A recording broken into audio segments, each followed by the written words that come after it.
Good morning, ninth class.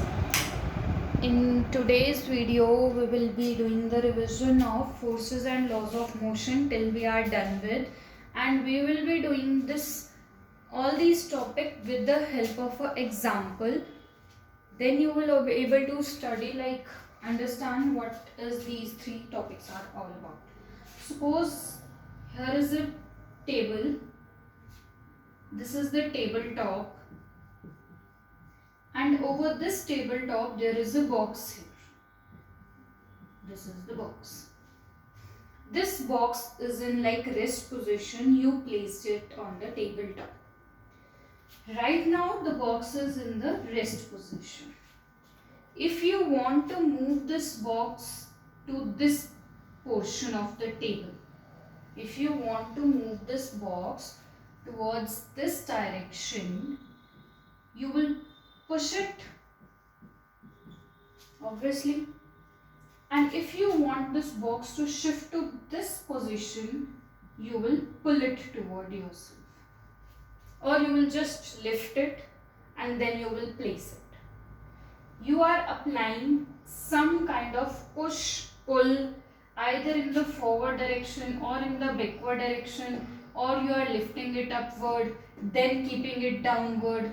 So you are applying any such kind of force on it. The push you applied, the pull you applied, you lifted up, you placed it downward, all these are known as forces.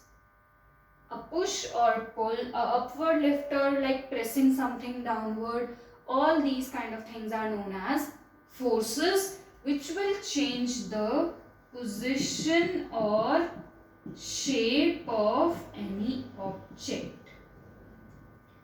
Which will change the position or shape of any object.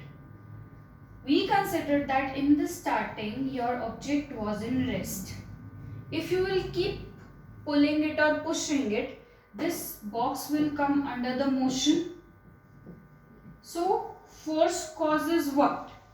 Force causes motion. Force causes what? Force causes motion. So force is push or pull or something you are lifting upward or placing it downward. Force is doing what? Force causes motion, and if any object is in motion and you want to stop that motion, you will again apply the force. Then I can say that force also causes rest in a moving body. So force is the push or pull we apply on any object which changes the position of or shape of that object, and it also causes motion of the object and the rest state of an object. So this is what we call the force. I hope force is clear to you. The unit of force is Newton. The unit of force is Newton. We will deal with this concept later in the chapter. Okay. So now we will consider the same situation, having a box on the tabletop. S1 student is standing here and S2 student is standing there. This S1 student applied the force from here, suppose of 15 Newton. And this S2 student also applied the force there towards himself or herself of same magnitude. यहाँ से आप धक्का मार रहे हो, वहां से वो खींच रहा है, तो मैं कह सकती हूँ इस डायरेक्शन में टोटल 30 न्यूटन की फोर्स लग रही है. So there is a overall force in that particular direction. अगर ये यहाँ से खींच रहा है और वहां से वो धक्का मार रहा है, तो ओवरऑल डायरेक्शन ये रहेगी फोर्स की आपकी.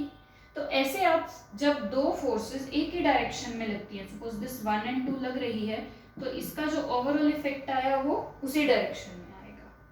सो we can call it that force is a additive property. Force is a additive property. आपने ऐड किया और ओवरऑल इफेक्ट 2 गुना आया, तो force is a additive property, is having a additive property. Okay. we will consider the same case. Like again, the box is here on the tabletop. Now S1 students push it here with the 15 Newton and S2 student push it here with the 15 Newton. Now will the box move or not? No, the box will not move, no motion will be observed. Why? Because the same magnitude of force is being applied from the opposite direction. If I'll consider this direction with the positive sign and this direction with the negative sign, so from this direction positive 15 Newton is being applied, from that direction negative 15 Newton is being applied, both are cancelled, total force is 0, so your effect will be 0, there will be no motion. So such kind of forces which are balanced from opposite side, which are like creating no motion, no rest change after being a application are said to be as the balanced forces. मतलब आपने यहाँ से लगाया same, यहाँ से same लगाया, कोई फर्क नहीं पड़ा, ऑब्जेक्ट की ना पोजीशन चेंज हुई ना आपका शेप चेंज हुआ, तो वो कहलाएंगी बैलेंस्ड फोर्सेस. क्लियर?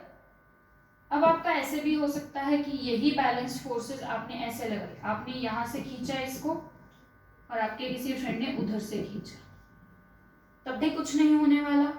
ज्यादा से ज्यादा क्या होगा, अगर आपकी फोर्सेस ये ज्यादा हो गई तो ये ऑब्जेक्ट टूट जाएगा बीच से, बट ऑब्जेक्ट मूव तो नहीं हुआ ना. वो डिफॉर्म होने की कंडीशन अलग है, वो डिपेंड करेगा कि इस ऑब्जेक्ट के पार्टिकल्स कितनी फोर्स सहन कर सकते हैं.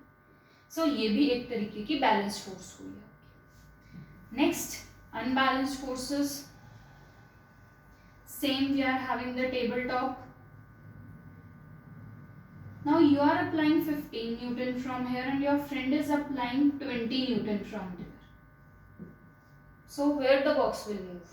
Box will move in this direction because यहाँ से force ज़्यादा लग रही है. So such kind of forces are unbalanced forces. While you walk on the ground, your force, the force being applied by your feet on the ground is more than the frictional force. Only then you will be possible to the move. We will do this friction topic later in the chapter, don't worry about it. So next is the first law of motion. All the laws of motion are given by the Newton, but the idea of first law of motion was having by Galileo. Galileo had that idea and later on Newton modified that idea to give the first law of motion. So we were considering there was a table on the top. If the box is on the there is a box on the tabletop. If we are applying no force, the table is the box is at the rest, will anything happen? No, nothing will happen here. It will just remain at this position and rest. If we will not apply any force, there will be no motion. If we will not apply any force, there will be no rest. So to change the position of this box, we have to apply some kind of force. This is the first law. Like to bring the change in the position of any object, to make any object move, to make any object to come to rest after it moves, we need to apply some kind of force and that force should be externally applied. That force should be externally applied. आपको किसी body को move करने के लिए, किसी move करती हुई body को रोकने के लिए बाहर से एक फोर्स लगानी ही पड़ेगी. अगर नहीं लगाओगे तो वो बॉडी अगर रेस्ट में है तो रेस्ट में रहेगी, मोशन में है तो मोशन में रहेगी. This is your first law of motion. A body will remain in rest or in motion until or unless there is an external force being applied on it. So this is for the week. I hope आपको समझ आ गया होगा. नहीं आया, your doubts are most welcome. Thank you so much.